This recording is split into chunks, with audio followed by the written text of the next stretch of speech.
Good evening everyone, welcome back to my channel. কেমন আছো তোমরা সবাই? আশা করছি সবাই খুব ভালো আছো, আমিও বেশ ভালো আছি। বাচ্চা এখন 7:10। আজকে সকাল থেকে না ব্লগটা শুরু করিনি। আজকে ভেবেছিলাম একটু নিজের মতন করে টাইম কাটাবো, ব্লগ এডিট করব, ভয়েস ওভার দেবো, তো সেই চক্করে আজকে আর ব্লগ স্টার্টই করিনি সকাল থেকে। এখন রাত্রিবেলাতে মা গিয়ে বাজার থেকে চিকেন নিয়ে এসেছে, তো চিকেন হবে প্লাস হবে আলুর পরোটা। তাই ভাবলাম এখান থেকে তোমাদের সঙ্গে একটা ছোট্ট ব্লগ শেয়ার করি। আমার এই অগোছালো সন্ধ্যাটাকে গুছিয়ে তোমাদের সঙ্গে শেয়ার করার চেষ্টা করব। আশা করছি তোমাদের বেশ ভালো লাগবে।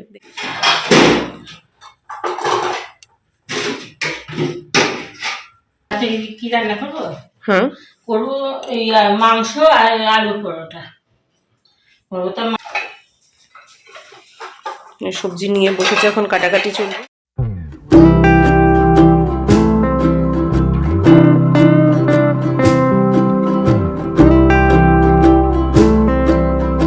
মা ওদিকে স্টার্ট করে দিয়েছে মাংসের প্রিপারেশন, আর আমি এদিকে সন্ধ্যাবেলাতে এখন খাটটা গুছিয়ে নিচ্ছি। দুপুরবেলাতে সব লেপ কাঁথা এক গাদা বার করা হয়েছিল, আর দেখো একদিক সরাতে গিয়ে আর একদিক থেকে গুটিয়ে যাচ্ছে। তো যাই হোক, এগুলোকে এখন গোছগাছ করে নেব।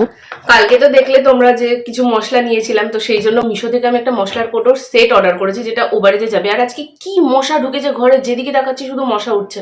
যদি ব্যাটটা থাকতো না, পুরো প্রত্যেকটা শটে সিক্সার হতো।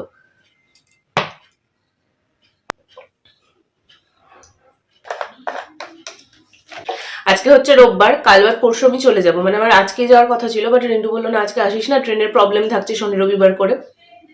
তো সেই জন্য আজকে আর যাচ্ছি না। কালকে হবে না, কারণ কালকে কিছু কাজ আছে, কিছু কাছাকাছি করার আছে। এখান থেকে কেচে নিয়ে গেলে না আমার ওখানে গিয়ে প্রেশারটা কম পড়বে।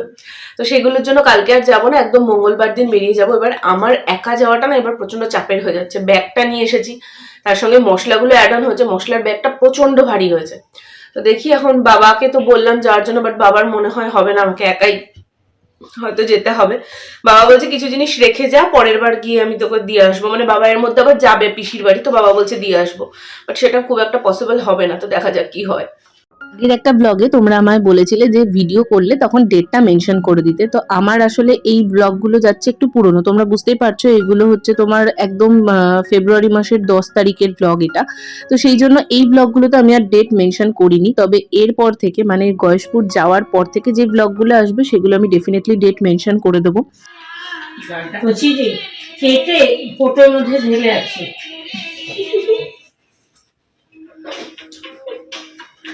কি করবা রে, ছেঁড়া স্টাইলটা ওকে পুরো। কি মশলা? চিকেন মশলা। কোন কোন জায়গায় দেখাবো বান্ধবী ললিতা, কোন কোন জায়গায় দেখাবো বান্ধবী ললিতা। শর্মিষ্ঠা এসেছিল বলে আমি আরও ঘরে বসে গল্প করছিলাম। আর আমার আজকে এসে ভিডিও করতে ইচ্ছা করছিল না, কারণ শরীরটা না অতটা ঠিক হয়নি। আর চলেই যাবো একদিন পর, তো যা হয় গল্প অনেক জমে আছে, তাই তোর সাথে টাইম স্পেন্ড করছিলাম। এদিকে আমি এসে মাকে ক্যামেরাটা সেট করে দিয়ে গেছি। আমি মাকে বলেছি যেই ক্লিপগুলো নেওয়ার তুমি অন করবে ক্যামেরাটা, আবার যেগুলো নেওয়ার সেই টাইমটা বন্ধ করে দেবে। তো এই যে পুরো চিকেন রান্নাটা দেখছো, এই টাইমটা মা পুরোপুরি ব্লগটা বানিয়েছে। তো আমার দেখে আজকে এডিট করার সময় এত ভালো লাগছে যে আলটিমেটলি মা পারছে করতে। তো যাই হোক, এখানে মা চিকেন রান্না করেছে, আর ওই যে টাটা সম্পূর্ণের যে চিকেন মশলাটা দিয়েছিলাম, কিনেছিলাম আর কি, সেটা দিয়ে করেছে। কালারটা কেমন সবজি সবজি এসছে দেখো, আমার দেখে এত বিরক্ত লাগলো। তারপরে এখানে এখন আলুর পরোটার প্রিপারেশন করা হলো, আলুর পরোটাও বানানো হয়ে গেছে। রাতের ডিনারটা জাস্ট ওয়াও হয়েছিল।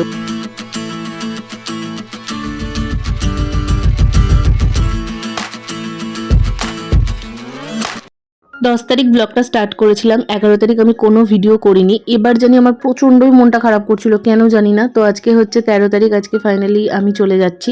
বাবা আর মাকে আমি অনেকবার বললাম যে আমাকে স্টেশনে ছাড়তে এসো না, তাতে আমার আরও বেশি খারাপ লাগবে, বাট ওরা তো শুনলো না। ব্যাগ নিয়ে পারবি না, ব্যাগ নিয়ে আমি এখান থেকে অত দূর যেতে পারবো, আমি নাকি এখান থেকে স্টেশন অবধি আসতে পারবো না, যা হয়। তো মা আর বাবা ঘ্যান ঘ্যান করতে করতে ফাইনালি আমাকে স্টেশনে দিতে এসেছে। আর সব থেকে খারাপ লাগছিল, আমি তাড়াহুড়ো করে স্টেশনে পৌঁছালাম, আর সেই টাইমে ট্রেনটা ঢুকলো, তো আমি উঠে পড়েছি ট্রেনটা। এটা রানাঘাট অবধি যাবে, তো এই ট্রেনটাতেই উঠে পড়েছি আমি। ওদেরকে ঠিকভাবে বাইটুকুও বলতে পারিনি। ট্রেনটা ফাঁকায় ফাঁকায় রানাঘাট অবধি পৌঁছে গেছি। তারপর রানাঘাট থেকে আবার ট্রেন চেঞ্জ করে রানাঘাট লোকাল ধরে ওখান থেকে চলে এসেছিলাম বাড়ি। আসার সময় স্টেশন থেকে আমি একটা কেক কিনে নিয়ে এসেছিলাম। আসলে কালকে ভ্যালেন্টাইন ডে, আর আগের বার বিয়ের প্রথম বছর আমার ইচ্ছা ছিল আমি একটা কেক কিনে নিয়ে আসবো, একসাথে দিনটা সেলিব্রেট করবো, বাট আনফর্চুনেটলি সেটা হয়নি, কারণ আমি থাকতেই পারিনি এখানে। তাই জন্য এবার আমি সেই ইচ্ছাটা পূরণ করেছি। একটা চকলেট কেক কিনে নিয়ে এসেছিলাম, আর এটার ব্যাপারে রিন্টু কমপ্লিটলি জানে না। তো চলো, এখন 12টা বেজে গেছে, ডিনারও করা হয়ে গেছে, এখন ওকে গিয়ে সারপ্রাইজ দেওয়া যাক।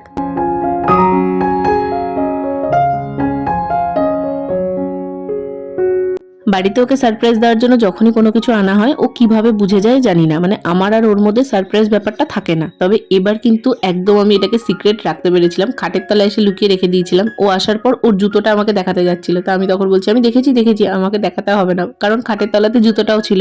তো যাই হোক, ফাইনালি ওকে সারপ্রাইজটা দিতে পেরে আমার ভীষণ ভালো লাগছিল। তো কেকটা ওর খুব পছন্দ হয়েছিল, আর কেকটা সত্যি খেতে বেশ ভালোই ছিল। তো রাত্রিবেলা 3জন মিলে এখন কেক খেলাম, ডিনার করা তো হয়েই গেছে। চলো কাল সকালবেলা তোমাদের সাথে দেখা হচ্ছে।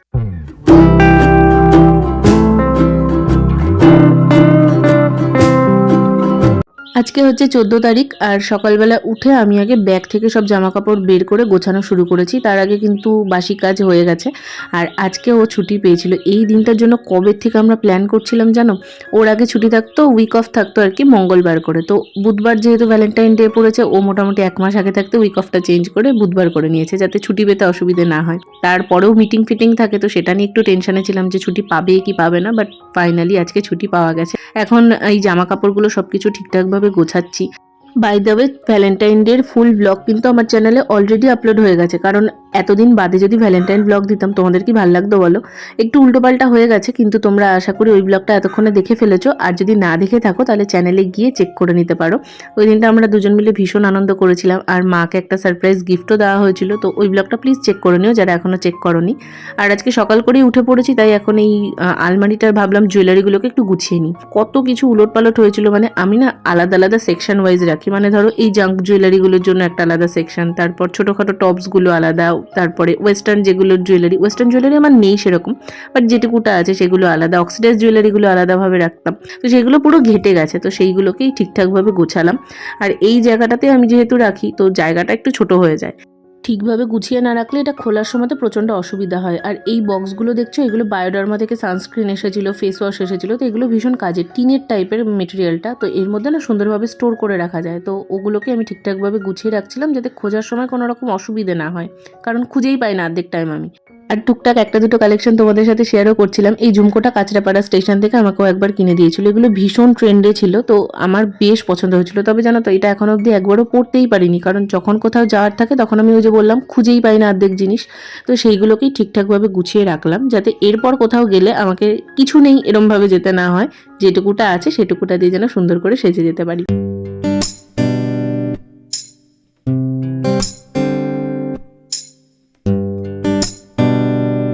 আজকেও ভেবেছিল একটু বেলা অবধি ঘুমাবে, তবে আমার এই অত্যাচারে ও আর এই ঘরে শুয়ে থাকতে পারেনি, তাই চলে গেছে ও ঘরে গিয়ে ও আবার ও ঘরে ঘুমিয়েও পড়েছে। আমি এদিকে সব কিছু গোছাচ্ছিলাম চটপট করে।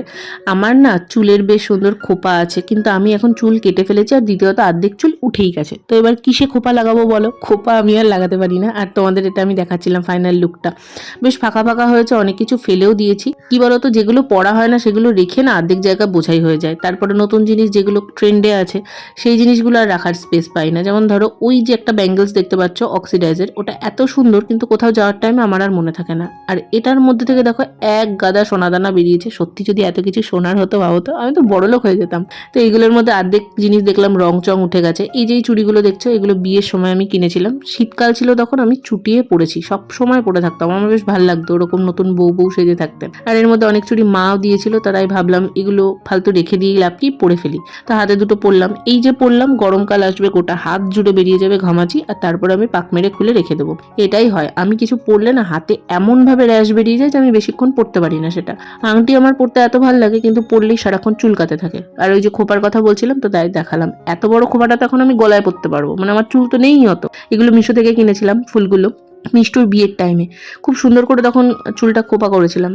তবে সেসব এখন প্রাগৈতিহাসিক যুগের কথা হয়ে গেছে, এখন এগুলো সবটাই শৌখিন, ফেলতেও পাচ্ছি না, গিলতেও পাচ্ছি না, রেখে দিলাম আবার গুছিয়ে। কি করব জানি না এগুলো দিয়ে, ওই যদি হয় আর কি কোনোদিন আবার পড়তে যদি পারি সেই ভেবে রেখে দিলাম। আর কিছু চুড়ি ফেলে দিয়েছি যেগুলো রং চং একেবারেই উঠে গেছে, আর যেগুলো রাখার মতন। তবে ওই বিয়ের চুড়িগুলো না পরে থাকতাম সবসময়, জল ঘেটে ঘেটে রংটা প্রায় উঠেই গেছে, কিন্তু ওই যেহেতু বিয়ের স্মৃতি ফেলতে পারলাম না।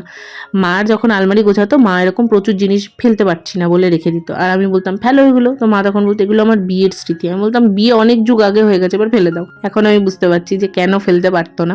যাই হোক, সবকিছু ফাইনালি আজকে আমার সুন্দর করে গোছানো কমপ্লিট, চোখেরও শান্তি হচ্ছে, আর আমার এটা ভেবেও শান্তি লাগছে যে এবার কোথাও গেলে অ্যাটলিস্ট জিনিস খুঁজে পেতেই 10 ঘন্টা চলে যাবে না, ঠিকঠাকভাবে খুঁজে পাওয়া যাবে। তো এই জায়গাটা ক্লিন করে আমি আজকে ক্ষান্ত থাকিনি, আজকে পুরো সব গোছাবো একদম ভেবেই নিয়েছি। তো আলমারির ভেতর দিকটাও গোছাবো, ওই নিচটাতে না আমার ওই বিয়েতে পাওয়া কিছু জিনিসপত্র থাকে, তো সেগুলোকে সব বের করে ওই জায়গাটাকে একটু ভালোভাবে মুছলাম, কারণ নিচের দিক তো ধুলো পড়ে যায়। তার মধ্যে এই যে দেখো তোমার আয়রনটা বিয়েতে পেয়েছিলাম, এই সব কিছু বের করে ভালোভাবে মুছে টুছে নিয়ে জায়গাটাকে আবার গুছিয়ে রাখলাম।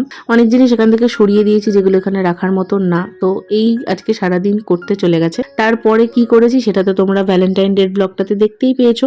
এই ব্লগটা আমি এখানেই এন্ড করে দিচ্ছি। যদি কিছু ভালো লেগে থাকে তাহলে একটা লাইক করে দিও, কমেন্ট করে জানিও কেমন লাগলো। আজকের মতো টাটা।